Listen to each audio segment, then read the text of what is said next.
You're not welcome here anymore, Dad. Those words cut through Christmas dinner like a knife through silence. 23 people watching, my own son, my grandchildren staring with wide, confused eyes. I stood up slowly, my 68-year-old hands surprisingly steady, and smiled. I understand completely, Connor. The room went quiet. Even the neighbors could see through their windows as I walked to my truck. What nobody knew was that I'd been recording everything for 6 months. What they really didn't know was that Connor had been living in my house this whole time. My name was still on every deed, every document, every piece of paper that mattered. I'm Maverick Robertson, and this is how I taught my son the most important lesson of his life. 48 hours later, the sheriff knocked on his door. But I wasn't broken. I was planning. Before I tell you exactly what happened, let me know where you're watching from and what time it is there. And don't forget to subscribe for more stories of quiet justice. Margaret died on a Tuesday. Cancer took her piece by piece over 14 months, and I watched every painful second. Connor was 26 then, fresh out of college, full of dreams and empty pockets. The funeral cost $18,000. I paid it with money I'd saved for our retirement cruise. Don't worry about money, son, I told Connor that gray October morning. Focus on grieving your mother. I worked double shifts at the electrical company. Weekdays running wire through office buildings. Weekends fixing broken outlets for neighbors. My hands stayed busy so my mind wouldn't wander to that empty house. Connor moved back in temporarily. Temporarily became 2 years. I cooked his meals, washed his clothes, watched him heal while I learned to live without my Margaret's laugh echoing through those rooms. When Connor met Stephanie in 2019, I was happy for him. Real estate agent, college educated, pretty smile. They married that fall in a ceremony I paid for. $12,000 for their perfect day. My retirement fund got smaller, but my son was building his future. You've given me everything, Dad, Connor said at the reception. I'll never forget this. I made a promise to her dying breath. That promise was simple. Take care of our boy until he could take care of himself. I thought I'd kept that promise. I thought wrong. Spring 2008 brought Connor and Stephanie to my kitchen table with real estate listings. They'd found their dream house on Maple Grove. 4 bedrooms, 2-car garage, perfect neighborhood for future grandchildren. Price tag, $385,000. We can't afford the down payment, Connor admitted. His hands fidgeted with his coffee cup. The bank wants 20%. That's $77,000 we don't have. Stephanie leaned forward. Connor mentioned you might consider helping with a loan. I looked at those young faces. Margaret would have wanted our son in a real home, not renting apartments forever. My pension had built up over 40 years of steady work. Margaret's life insurance still sat untouched in certificates of deposit. I'll handle the whole down payment, I said. Call it an early inheritance. Their faces lit up like Christmas morning. The closing happened 3 weeks later. My lawyer, Patricia Mills, sat across from us at the title company. She'd handled Margaret's estate, knew my financial situation better than anyone. Maverick, she whispered during a break, keep the deed in your name initially, for tax purposes. Transfer it later when their credit improves. I signed the papers. My name went on the deed as sole owner. Connor and Stephanie got the keys, thinking they owned their piece of the American dream. What Connor didn't know about that paperwork made all the difference 6 years later. The changes started subtle. Connor used to call twice a week just to check on his old man. After the wedding, those calls became monthly. Then holidays only. Stephanie's influence crept into our conversations like ivy covering a fence. Dad's just old school, Connor would say when I offered advice about their finances. You wouldn't understand his generation, honey. Stephanie would smile, that perfect real estate agent smile. Of course, Mr. Robertson. You've done so much already. But her eyes stayed cold as winter pond ice. Christmas 2021, they invited me for dinner. I brought gifts for everyone. Stories from my electrical work, memories of Margaret's holiday traditions. Stephanie spent the meal checking her phone. Connor talked about mortgage rates and property values like I wasn't there. Your father seems tired, Stephanie told Connor in the kitchen. I heard every word from the living room. Maybe he should consider downsizing. That big house must be hard to maintain at his age. Connor nodded along. Yeah, Dad's not getting any younger. I kept quiet, kept listening, kept noticing how they talked around me instead of to me. Margaret always said the quietest people hear the most important conversations. She was right about that. She was right about most things. That's when I started paying closer attention, and what I started hearing made my blood run cold with disappointment. Best Buy on Marshall Avenue has everything an old electrician needs. I told the young clerk I wanted to record family stories for posterity, not entirely a lie. He showed me a digital voice recorder small enough to hide in a shirt pocket. This model runs for 12 hours on one battery, he explained. Crystal clear audio, even picks up whispers from across a room. $68, small price for peace of mind. I practiced at home first, sitting in Margaret's old chair, learning the buttons, testing the range. The device picked up conversations from the kitchen while I sat in the living room. Amazing what technology can do these days. My first real test came during Connor's visit that next Sunday. They stopped by to borrow my truck for moving furniture. Simple request, but something in Stephanie's tone made me suspicious. Just be careful with the tailgate, I said, clipping the recorder to my belt. It sticks sometimes. We know how to handle a truck, Dad, Connor replied, sharp, impatient, different than the boy I raised. After they left, I played back the recording, clear as a bell, every word captured, even their whispered conversation in the driveway about getting the old man to sell this place eventually. I started documenting everything, every visit, every phone call, every casual conversation that revealed their true feelings about their burden of a father. November brought Thanksgiving preparations and careless words. Connor and Stephanie came over to use my larger oven for their turkey. I stayed busy in the garage, organizing tools, staying out of their way. The recorder sat in my shirt pocket, running silently. They thought I couldn't hear them in the kitchen. Your father's house is worth at least $400,000 now, Stephanie said. Her real estate training showed. Maybe more with the market surge. He'll leave it to me eventually, Connor replied. We just have to wait. Waiting is for people without options, honey. Stephanie's voice dropped lower. I've been researching property transfers. There are ways to handle this sooner. Silence. Then Connor. What kind of ways? Power of attorney forms, medical necessity claims. If we can show he's becoming incapacitated, we could petition for guardianship, transfer assets for his protection. My hands stopped moving on the toolbox. Cold crept up my spine like winter fog. That seems wrong, Connor said, but his voice carried doubt, not conviction. It's practical, Stephanie answered. He's 70 soon. These things need proper planning. I know people at the courthouse. Forms can be prepared ahead of time. Recording number 7 changed everything. I understood then that my son's wife wasn't just impatient. She was calculating, and Connor was becoming her willing student in betrayal. Patricia Mills's law office smelled like leather books and strong coffee. I'd called Monday morning after that Thanksgiving recording, asked for an urgent consultation.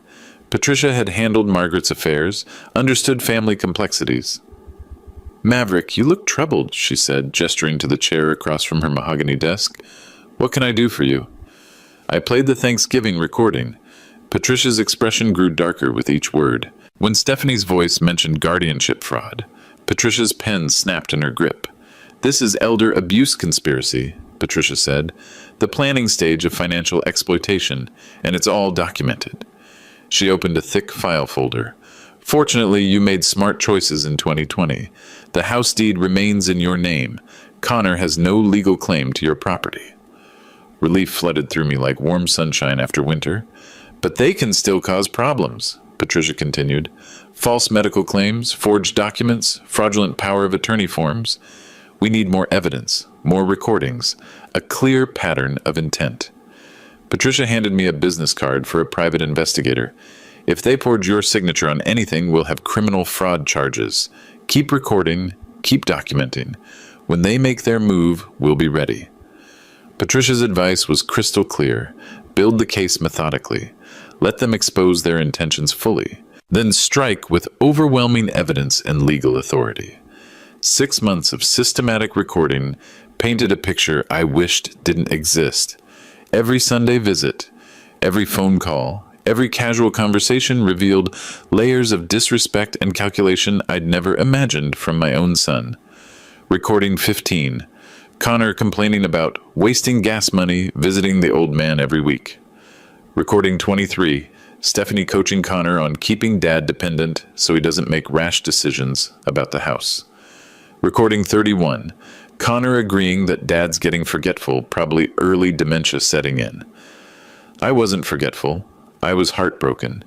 Each conversation got transcribed in a composition notebook Margaret had given me years ago. Dates, times, exact quotes.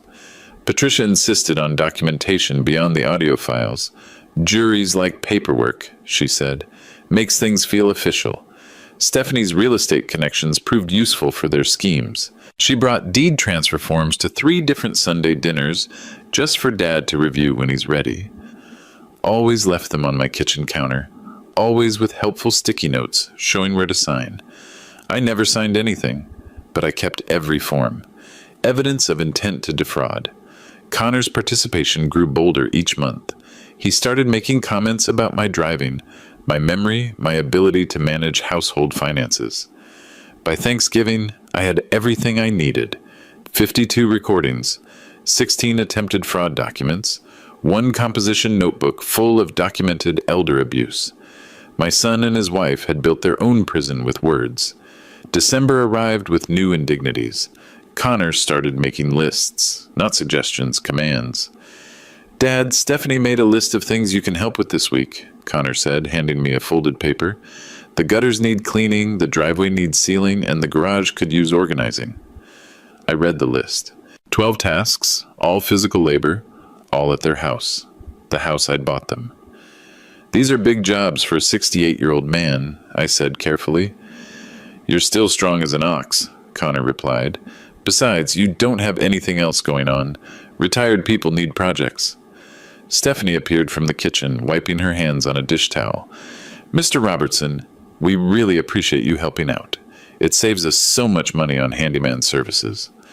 The recording device in my pocket captured every word. I spent Tuesday cleaning their gutters, Wednesday sealing their driveway, Thursday organizing tools in their garage while they sat inside watching television.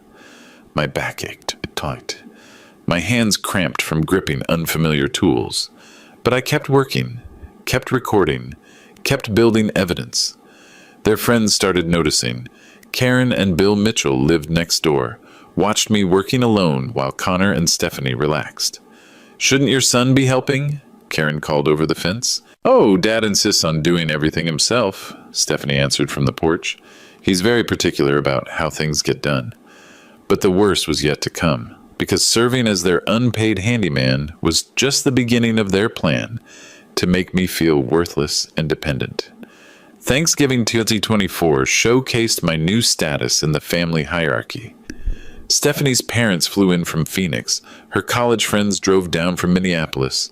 21 people gathered to watch me serve them like hired help. Dad, could you get the turkey from the oven? Connor called from the living room where football played on their 65-inch television. I pulled the 20-pound bird from the oven alone, carried it to their dining room table while they laughed at something on the screen. My arthritis screamed, but nobody noticed. Maverick, would you mind carving? Stephanie's mother asked sweetly. You seem so capable in the kitchen.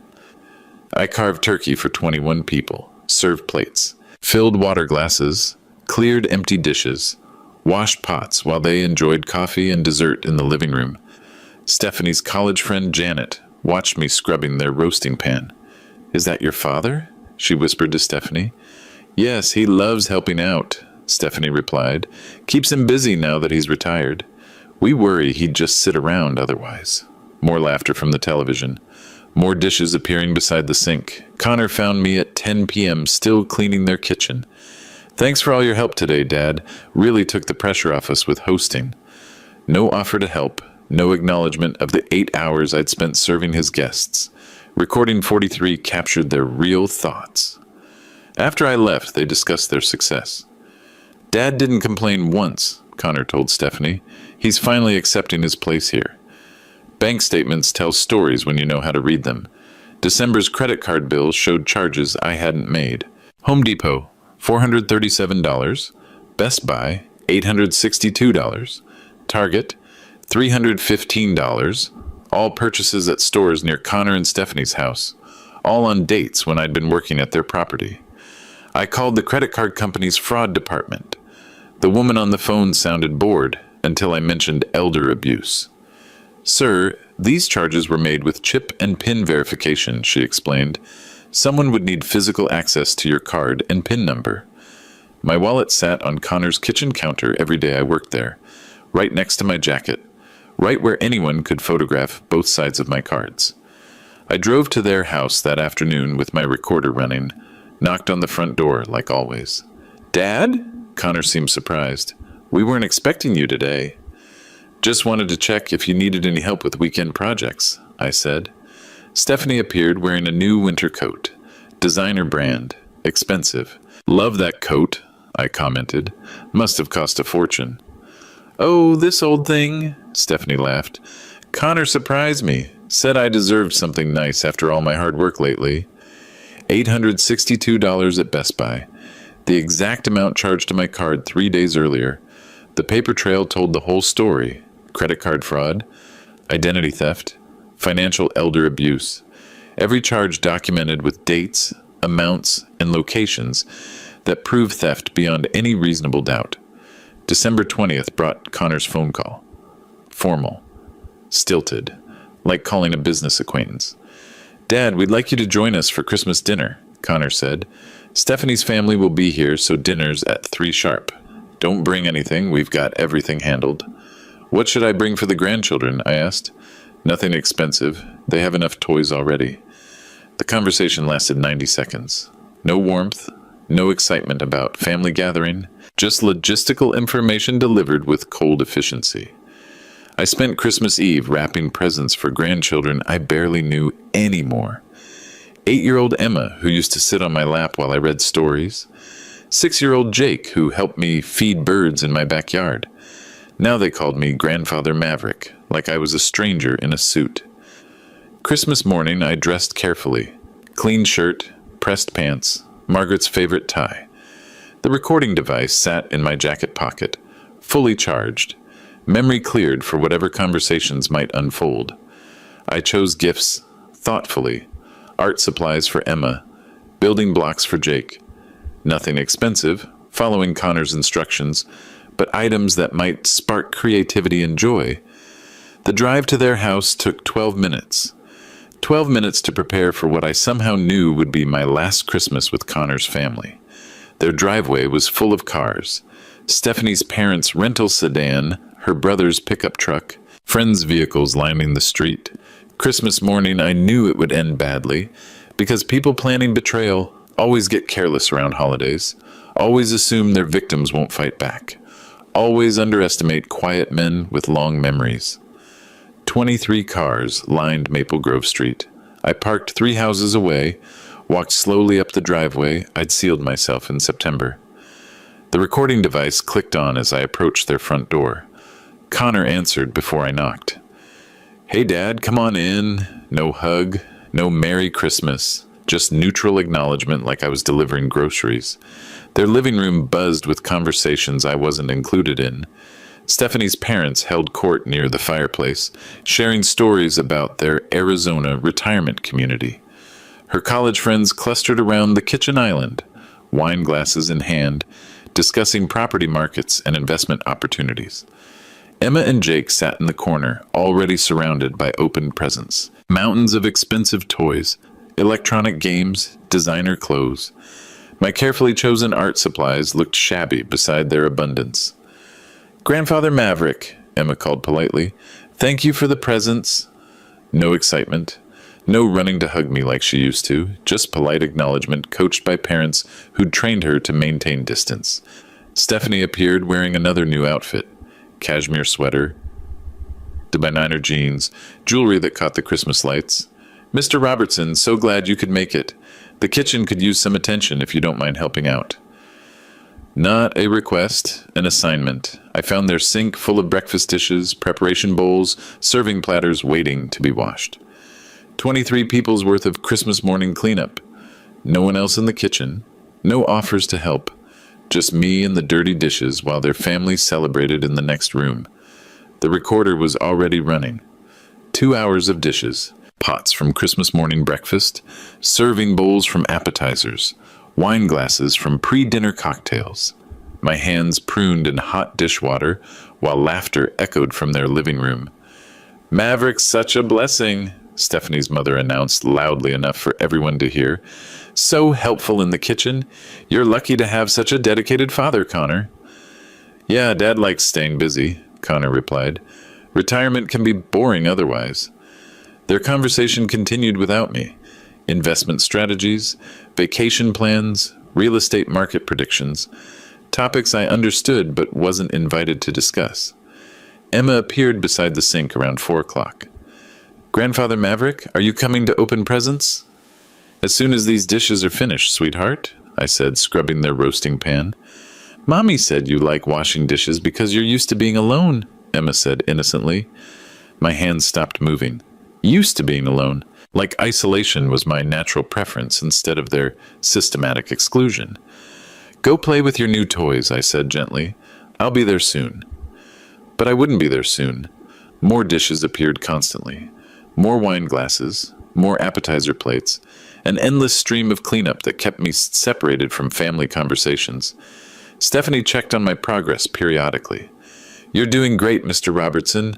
Really appreciate you taking care of the kitchen work." Taking care of the kitchen work, not helping with dishes, not contributing to family gathering, just handling the manual labor nobody else wanted. Then I heard my name from the dining room. Stephanie's voice carried clearly from the dining room. Wine had loosened tongues, made them careless about volume. "Connor's father is becoming such a burden," she said. "He shows up every Sunday expecting attention like we don't have our own lives to live."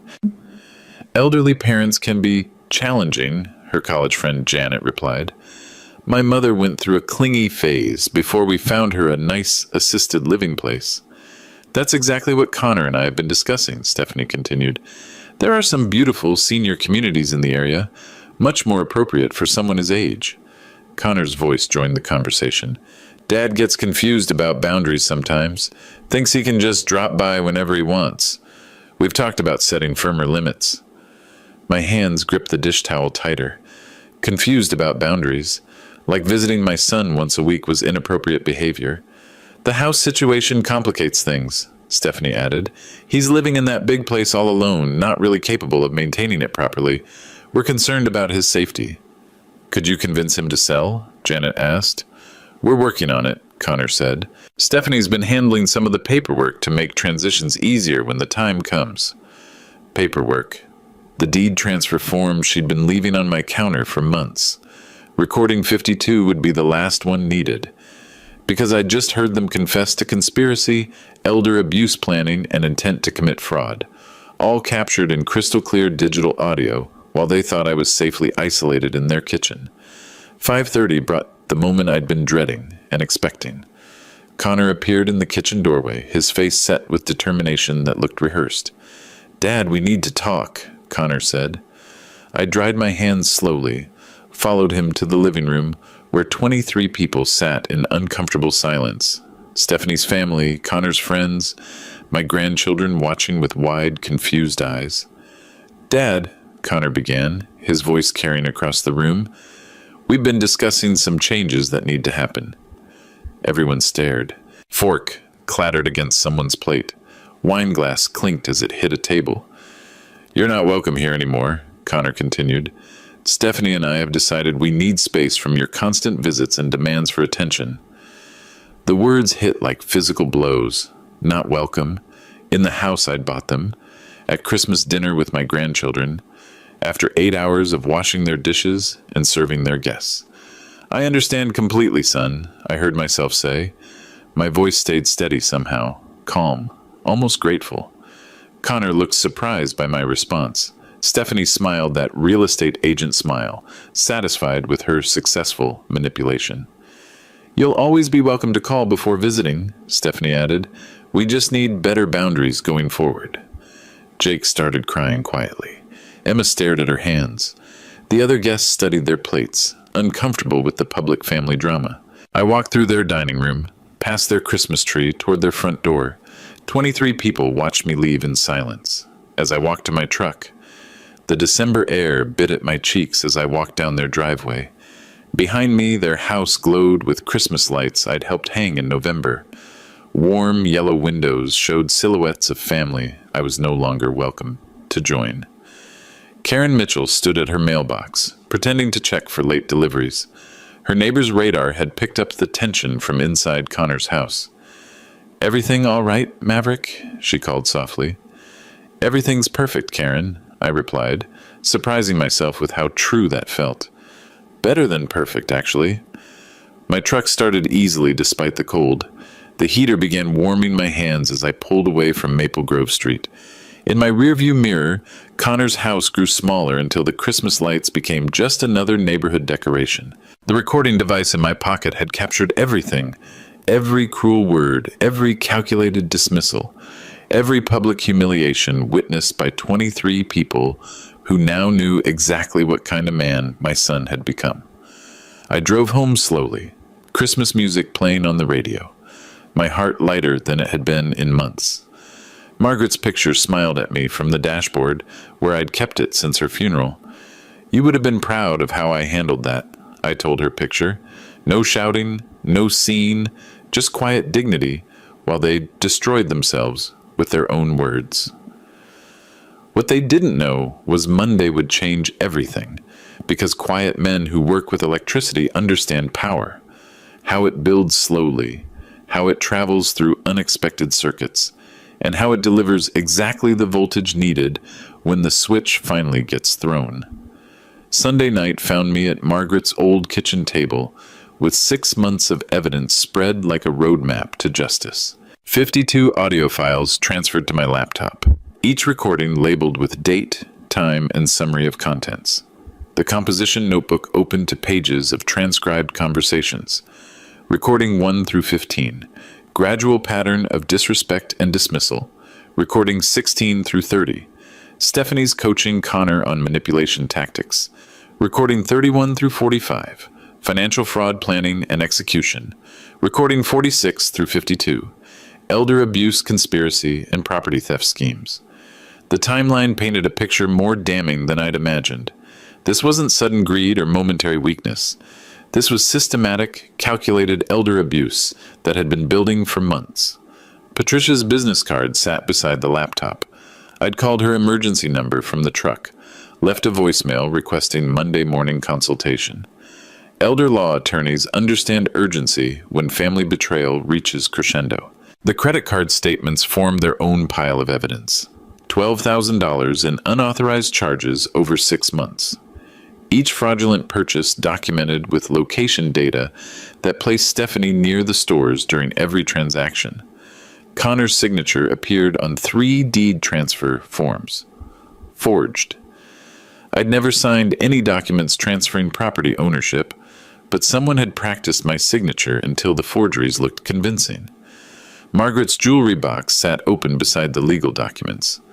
Inside, her engagement ring caught the kitchen light. The ring I'd saved 3 months to buy in 1976. The ring Connor and Stephanie didn't know existed because I'd never mentioned my emergency savings account. The bank statements for that account showed a balance that would shock them. $87,000.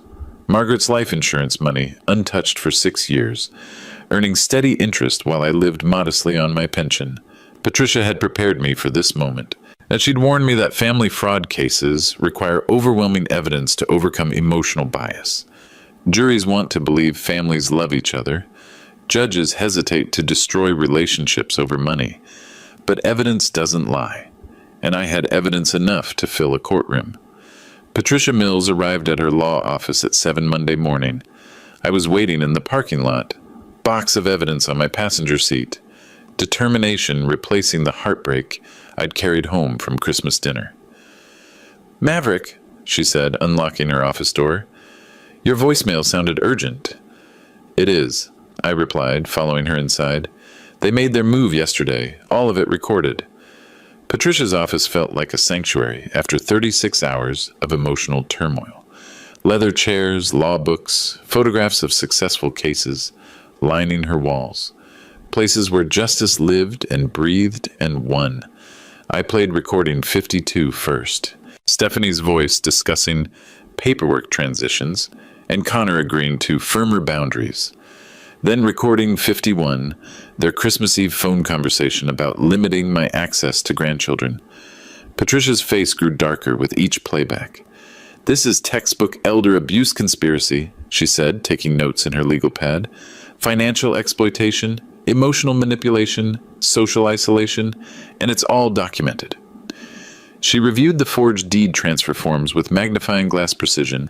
These signatures are fraudulent. I can have handwriting experts confirm it, but they're obviously not your writing. The credit card fraud evidence made her whistle low. $12,000 over 6 months. That's felony theft in this state. Combined with the forgery attempts, we're looking at serious criminal charges. Patricia opened her phone, started dialing numbers. I'm calling the district attorney's office first. They need to open criminal investigation immediately. Then we'll file civil eviction proceedings. Eviction? I asked. You own the house, Maverick. They're tenants without lease agreement living on your property. We can have them removed legally within 72 hours if they refuse to leave voluntarily. She handed me paperwork to sign. Power of attorney for legal proceedings. Authorization for criminal complaint. Permission to contact law enforcement. Monday morning, the wheels of justice started turning, and once those wheels begin moving, they don't stop until every legal remedy has been exhausted and every consequence has been delivered. Tuesday morning brought one last chance for redemption. I called Connor's house at 8 a.m., the recording device capturing what I hoped might be an apology, an explanation, maybe even recognition of how badly they'd treated their family patriarch. Connor answered on the third ring. Dad, what do you want?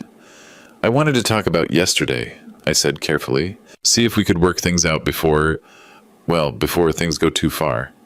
There's nothing to work out, Connor replied. We told you how things need to be. You have to respect our boundaries.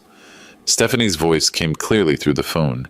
She was on speaker, treating this conversation like a business negotiation. Mr. Robertson, she said, Connor and I have discussed this thoroughly. Your behavior yesterday showed exactly why we need distance. You couldn't even follow simple instructions about staying in the kitchen. I washed dishes for 8 hours, I said. And we appreciated that, Stephanie continued, but you kept trying to insert yourself into conversations that didn't concern you. We have our own lives, our own friends, our own interests. Connor's voice rejoined the call. Dad, you need to accept that things have changed. We're not responsible for entertaining you every weekend. I understand, I said softly, and I want you to know that I love you both. If you change your minds, if you want to try rebuilding our relationship with mutual respect, my door is always open. Stephanie laughed, actually laughed. The senile old fool still doesn't get it, she said to Connor, apparently forgetting I could hear every word. He thinks this is negotiable. Dad, Connor said, lose our number. Find some friends your own age. Stop trying to force yourself into our family time. The line went dead. That sealed their fate permanently. Because I'd offered them mercy, genuine forgiveness, a chance to apologize and rebuild. And they'd responded with mockery, cruelty, and dismissal of the man who'd given them everything. Some bridges burned themselves. This one just needed a match. The courthouse steps felt solid under my feet Wednesday morning. Patricia carried a briefcase thick with evidence. I carried the dignity my son and his wife had tried to steal. Criminal fraud charges first, Patricia explained as we climbed toward the district attorney's office. Then civil eviction proceedings. Then asset recovery litigation. District Attorney Rachel Torres reviewed our evidence with prosecutor's eyes, sharp, calculating, looking for weaknesses defense attorneys might exploit. 52 recordings, she said, scrolling through digital files. All consensual single-party recordings, admissible in court. The forged signature analysis took 15 minutes with their computer system. Clearly fraudulent, D.A. Torres confirmed. Different pressure patterns, inconsistent letter formation, obvious forgery attempts. Credit card fraud evidence made her nod with satisfaction. Felony theft, identity fraud, elder abuse with intent to defraud. We can file charges today. She handed Patricia official documents. Arrest warrants will be issued this afternoon. Sheriff's Department will coordinate service with eviction proceedings. Patricia opened her second folder. Eviction paperwork ready for immediate filing. Property ownership is clear. No lease agreement exists. Fraudulent occupancy can be terminated with 24-hour notice. The clerk's stamp hit papers with satisfying authority. Official seals pressed into documents. Case numbers assigned to legal proceedings that would change Connor and Stephanie's lives forever. 48 hours from now, Patricia said as we left the courthouse, they'll be out of your house and facing criminal charges. What if they refuse to leave? I asked. Sheriff's deputies with moving trucks, Patricia replied. Non-negotiable eviction with law enforcement escort. Walking back to my truck, I felt Margaret's presence like warm sunshine. She would have hated the necessity of this justice, but she would have supported the boundary I was finally drawing. 48 hours was all it would take to prove that quiet dignity, backed by legal authority, could defeat manipulation, fraud, and disrespect with overwhelming precision. Deputy Sheriff Reynolds looked exactly like Central Casting's idea of rural law enforcement. 6 feet tall, gray mustache, 20 years of dealing with family disputes etched in laugh lines around serious eyes. Elder abuse cases get priority attention in this county, he explained, reviewing Patricia's paperwork in his office. We've seen too many families destroy themselves over money and property. The evidence impressed him. 52 recordings over 6 months shows premeditation. These aren't heat-of-the-moment mistakes. This is calculated fraud. Reynolds opened a timeline on his computer. We'll coordinate eviction service with arrest warrants. Thursday morning, 9 a.m. sharp. Give them maximum shock value, minimum time to destroy evidence. What if they resist? Patricia asked. They won't, Reynolds said confidently. Property deed is clear. You own the house. They're trespassing. Simple as that. Add criminal fraud charges, and they'll want to cooperate with law enforcement. He handed me an official document. Temporary restraining order preventing them from accessing your financial accounts, credit cards, or property. Effective immediately. The restraining order felt heavy in my hands. Legal protection I should never have needed from my own son. We'll have moving trucks standing by, Reynolds continued. Professional crew, storage facility arranged, personal property secured. They get their belongings, nothing else. Patricia reviewed the timeline. 24 hours to vacate after service. Criminal charges filed simultaneously.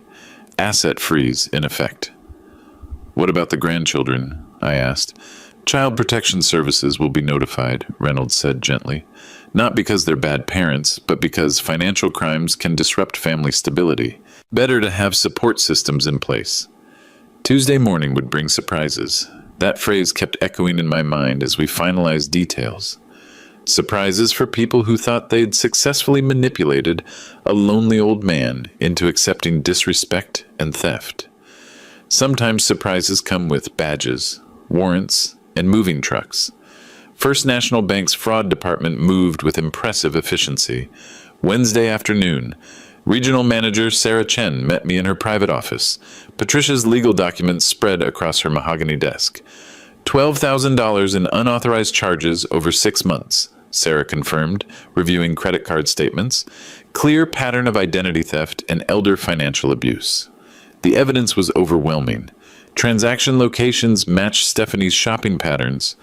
Purchase dates aligned with my visits to their house. Chip and PIN verification proved physical card access. We're reversing all fraudulent charges immediately, Sarah said, fingers flying across her computer keyboard. Full restitution to your accounts within 24 hours. She pulled up Connor and Stephanie's joint checking account. As property owners, they banked here too. Account shows unusual recent activity. Large cash withdrawals, closed savings accounts, asset liquidation. Patricia leaned forward. They're preparing to run. Not anymore, Sarah replied. Asset freeze goes into effect immediately. All accounts locked pending criminal investigation.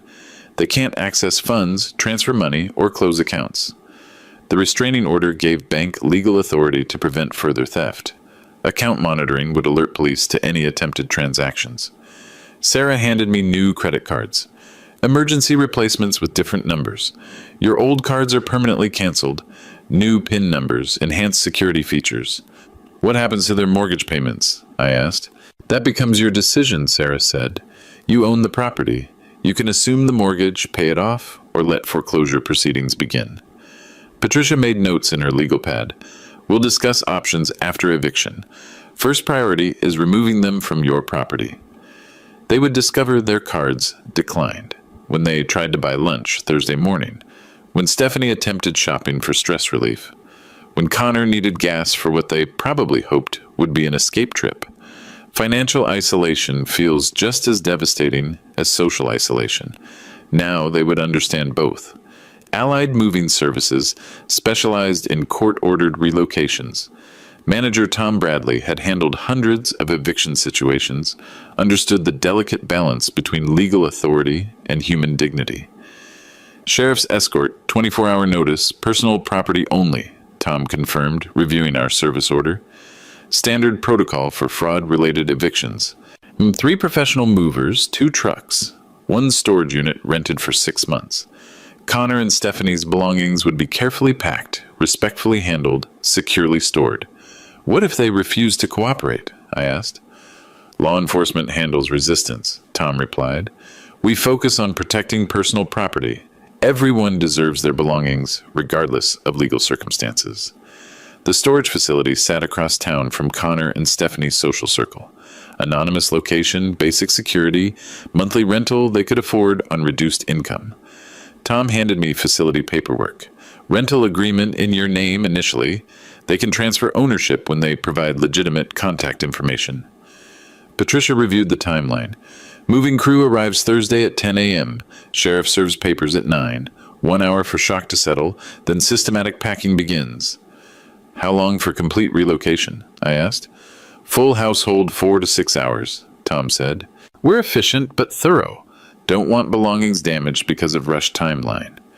The storage unit key felt strange in my palm, symbol of my son's reduced circumstances, consequence of choices he'd made. They'll need this address for mail forwarding, Tom continued. Basic courtesy even in difficult situations. Margaret would have approved of the dignity we were preserving. Despite everything Connor and Stephanie had done, they would receive fair treatment, professional service, respectful handling of their personal effects. Everything was perfectly timed. Thursday morning would bring justice with human compassion, legal consequences with procedural dignity, boundaries enforced with minimum necessary force. Perfect coordination between multiple agencies, all focused on the same goal, ending elder abuse with maximum effectiveness and minimum cruelty. Wednesday evening brought one final conversation. I called Connor's house at 7 p.m., recording device capturing what I hoped might be last-minute wisdom, unexpected recognition of impending consequences. Connor answered impatiently. Dad, what now? I thought we were clear about boundaries. I wanted to give you 24 hours notice, I said carefully. There are some legal matters we need to discuss tomorrow morning. Stephanie's voice joined the conversation. Legal matters? What are you talking about? The forged documents, Stephanie. The unauthorized credit card charges.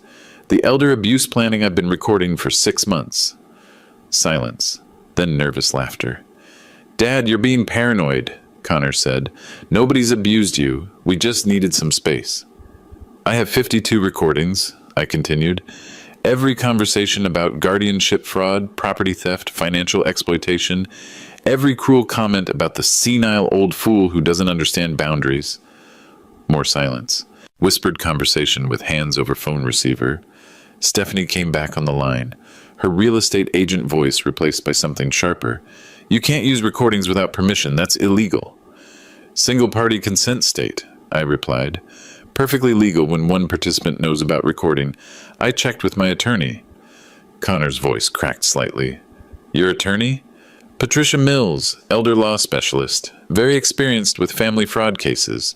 We've been building criminal charges against you both." "You're bluffing," Stephanie said, but her confidence was gone. "You're just an angry old man making threats." "Thursday morning, 9 a.m., I said quietly. "Sheriff's deputies will be serving papers. You'll want to answer the door promptly." The line went quiet for 30 seconds. "Dad," Connor said finally, "maybe we can work something out. Maybe we overreacted on Christmas." "Too late for that, son. Way too late." Tuesday morning arrived with sheriff badges, because some lessons can only be taught through consequences, and some relationships can only be healed through justice.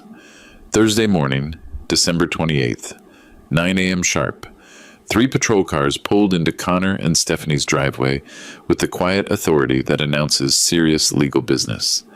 I sat in my truck across the street, watching Deputy Reynolds walk up the sidewalk I'd repaired last summer. Behind him, 2 younger officers carried briefcases thick with warrants and legal documents. Karen Mitchell appeared at her window, neighborhood radar fully activated. Bill Thompson slowed his morning jog to observe the proceedings. Court-ordered justice always draws witnesses. Connor answered the door in pajamas and confusion. Even from across the street, I could see his face go pale as Deputy Reynolds displayed his badge and began reading from official papers. "Connor Robertson and Stephanie Robertson, we have warrants for your arrest on charges of elder financial abuse, identity theft, and attempted fraud." Stephanie appeared beside Connor, her hair uncombed, her voice carrying clearly across the quiet neighborhood. "This is impossible. We haven't done anything illegal." "Ma'am, you have the right to remain silent," Deputy Reynolds continued, his voice professional but firm. "You also have eviction papers requiring you to vacate these premises within 24 hours. "Vacate?" Connor stammered. "This is our house." "Sir, property records show Maverick Robertson as sole legal owner. You're being evicted for non-payment of rent and fraudulent occupancy." Neighbors emerged from houses now. Mrs. Chen from next door, the Johnson family from across the street. Even old Mr. Peterson, who rarely left his porch, stood watching the Robertson family drama unfold. Connor's eyes found my truck across the street. Our gazes met through windshield glass. I saw recognition, understanding. The moment when he realized his father wasn't the helpless old man he'd been manipulating. But that wasn't the biggest shock, because handcuffs were coming out, and reading rights was just beginning. "Stephanie Robertson, you're under arrest for identity theft, elder financial abuse, and attempted fraud." Deputy Reynolds' voice carried the weight of 6 months' investigation. "You have the right to remain silent." Stephanie's composure cracked like thin ice. "This is insane. That old man is lying. He gave us permission for everything." "Ma'am, we have recordings," Deputy Reynolds replied, producing a digital device. 52 separate instances of conspiracy to commit elder abuse." The handcuffs clicked around Stephanie's wrists with metallic finality. Her designer pajamas and uncombed hair made her look smaller, more vulnerable than the confident manipulator who'd been coaching my son for months. Connor stood frozen in the doorway, watching his wife get arrested while neighbors documented everything with cell phone cameras. "Connor Robertson," the second deputy announced, "you're under arrest as accessory to elder financial abuse and conspiracy to commit fraud." "I didn't know," Connor said desperately. "I never signed anything. Stephanie handled all the paperwork." "Sir, we have recordings of you participating in planning sessions," the deputy replied. "You agreed to guardianship fraud schemes and property theft conspiracies." More handcuffs, more reading of rights. My son and his wife standing on their front porch in restraints, while the neighborhood watched justice being served. Emma appeared at the upstairs window, her 8-year-old face confused by the scene below. Jake stood beside her, both children watching their parents getting arrested on a quiet Thursday morning. Child Protective Services would coordinate temporary custody with Stephanie's parents. The children would be protected, while their parents faced legal consequences. $12,000 in unauthorized charges, Deputy Reynolds announced for the gathered neighbors. Identity theft with intent to defraud an elderly victim. The moving trucks arrived on schedule, professional crews ready to pack up a fraudulent life built on stolen money and forged documents. Allied Moving Services arrived like clockwork at 10 a.m. 3 professional movers with dollies, boxes, and systematic efficiency. Tom Bradley supervised while Connor and Stephanie sat in separate patrol cars, watching their lives get packed up. I approached the house I'd purchased in 2020 with my retirement savings. The house my son thought he owned. The house that had always been mine according to legal documents he'd never bothered to read. Mr. Robertson, Tom said, will inventory everything carefully. Personal belongings only, nothing that came with the house. But Deputy Reynolds handed me new house keys. Locks were changed this morning. Previous occupants no longer have access. I walked through rooms I'd helped furnish, hallways I'd helped paint, a kitchen where I'd washed hundreds of dishes as unpaid help. Now it was quiet, empty of the conversations that had excluded me, the laughter that had mocked me, the planning sessions that had betrayed me. The movers worked with respectful efficiency. Connor's clothes, Stephanie's jewelry, children's toys and furniture, wedding photos that showed happier times when I'd believed my son loved me. Storage unit address, Tom said, handing Connor a business card through the patrol car window. Unit paid for 6 months. After that, you'll need to make arrangements. Connor's face was unrecognizable. The confident financial advisor who dismissed his father as a burden now looked confused, defeated, broken. Stephanie sat in the other patrol car, no longer the manipulative real estate agent who'd coached systematic elder abuse. Just a woman in handcuffs, watching her carefully constructed fraud collapse. By 3 p.m., the house was empty except for my footsteps, echoing through rooms that would never again host my humiliation. Maverick had one more surprise, because this wasn't just about justice. This was about rebuilding a life of dignity after 6 years of manipulation. 2 months later, February's courtroom felt like the inside of justice itself. Wood paneling, American flag, judge's bench elevated above the proceedings, like moral authority made manifest. Judge Catherine Morrison had 30 years' experience with family fraud cases. She'd seen every variation of elder abuse, every excuse for financial exploitation, every family destroyed by greed disguised as concern. The court has reviewed extensive evidence, Judge Morrison announced. 52 digital recordings, documented credit card fraud, attempted property theft through forged documents. Connor and Stephanie sat at the defendant's table with their court-appointed attorneys, public defenders who'd reviewed the evidence and advised immediate plea bargaining. Stephanie Robertson, you're sentenced to 18 months in state prison, suspended to 6 months with 2 years probation, full restitution of stolen funds, community service, and permanent prohibition from real estate licensing. Stephanie's face went white. Her real estate career was over, her professional reputation destroyed, her community standing demolished. Connor Robertson, as accessory to elder abuse, you're sentenced to 1 year probation, community service, and mandatory elder abuse awareness counseling. My son looked across the courtroom at me for the first time in months. I saw regret, maybe even recognition of the man he'd become under his wife's influence. The judge's gavel hit the bench with finality. This court takes elder abuse seriously. Family relationships don't excuse criminal behavior. Love doesn't justify theft. Care doesn't permit manipulation. Patricia Mills smiled beside me. Complete victory, she whispered. Criminal conviction, asset recovery, legal vindication.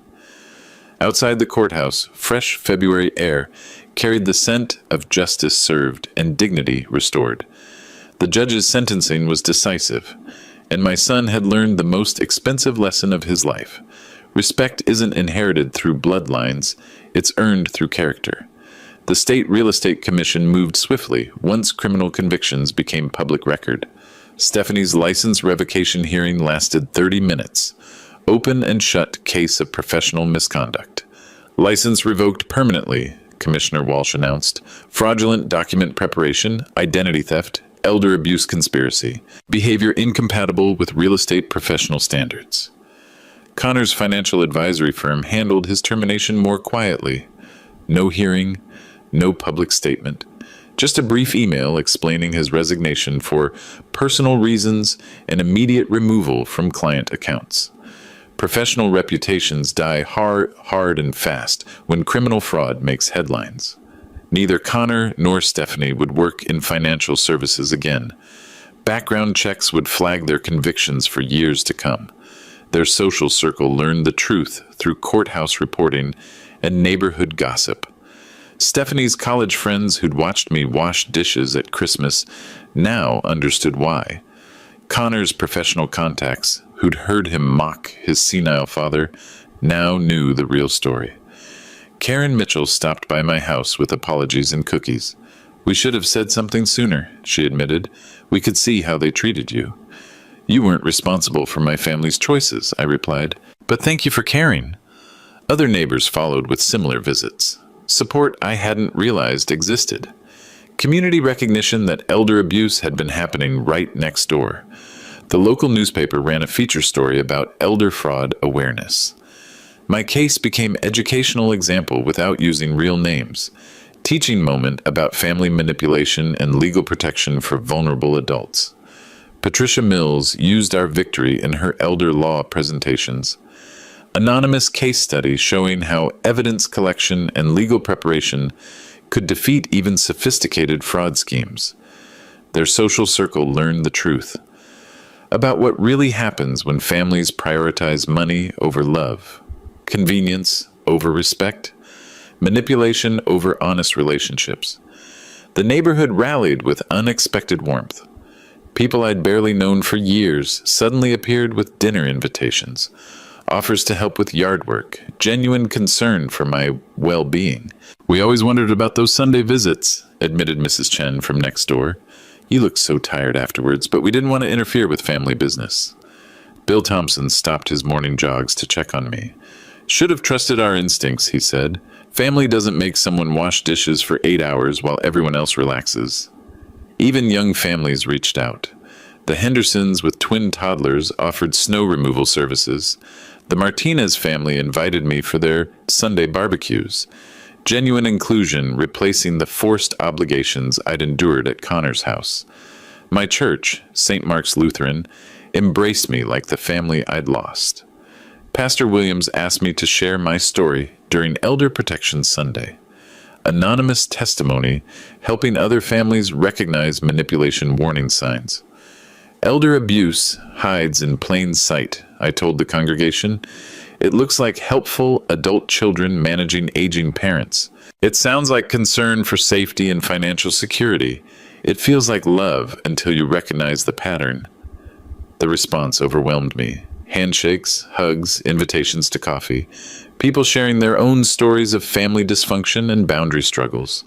Margaret would have loved this community support. She always said churches were families you choose instead of families you're born into. The Senior Center recruited me for their legal advocacy program. My experience with evidence collection and legal preparation could help other vulnerable adults protect themselves. But Maverick had one final message. For anyone listening who might be facing similar family manipulation, financial exploitation, or systematic disrespect disguised as caregiving concern. June brought the sale of Connor's former house. Young family with twin daughters, fresh hope, genuine appreciation for the neighborhood. They reminded me of Margaret and myself 40 years ago. I moved into Heritage Grove Senior Community, not assisted living, just independent housing for people who preferred neighbors their own age. Coffee every morning in the community room, book club Tuesday evenings, volunteer work with elder abuse prevention programs. Real friendship replaced forced family obligations. People who chose my company instead of demanding my service. Conversations that included me instead of talking around me. The quiet apartment felt peaceful, not lonely. Room for Margaret's memory without echoes of humiliation. One letter arrived in Connor's mail forwarding, handwritten on Margaret's stationery, sealed in an envelope that carried no anger. Connor, respect is earned daily. Choose wisely who you become. Dad. 2 sentences. Nothing more needed saying. The door remained open for genuine change, authentic apology, relationship rebuilt on mutual dignity rather than manipulation. No response came. Maybe Connor wasn't ready. Maybe Stephanie's influence still controlled his choices. Maybe some damage takes years to heal. But the letter existed. Proof that love survives betrayal, that fathers forgive even when they can't forget, that redemption waits for anyone willing to choose character over convenience. If you're listening to this story, if you recognize yourself in my situation, if someone you love is treating you like burden instead of blessing, remember, quiet dignity isn't weakness. Document everything. Record conversations. Save evidence. Consult attorneys. Trust your instincts when family behavior feels wrong. Elder abuse succeeds through isolation, confusion, and shame. Break the silence. Seek help. Demand respect. You deserve better than being someone's unpaid servant. You deserve inclusion in conversations, not exile to kitchens. You deserve gratitude for sacrifices, not mockery for generosity. Quiet dignity isn't weakness. It's preparation for the moment when justice becomes necessary. And sometimes justice arrives with sheriff's badges, moving trucks, and the satisfaction of teaching one final lesson to people who forgot where they came from.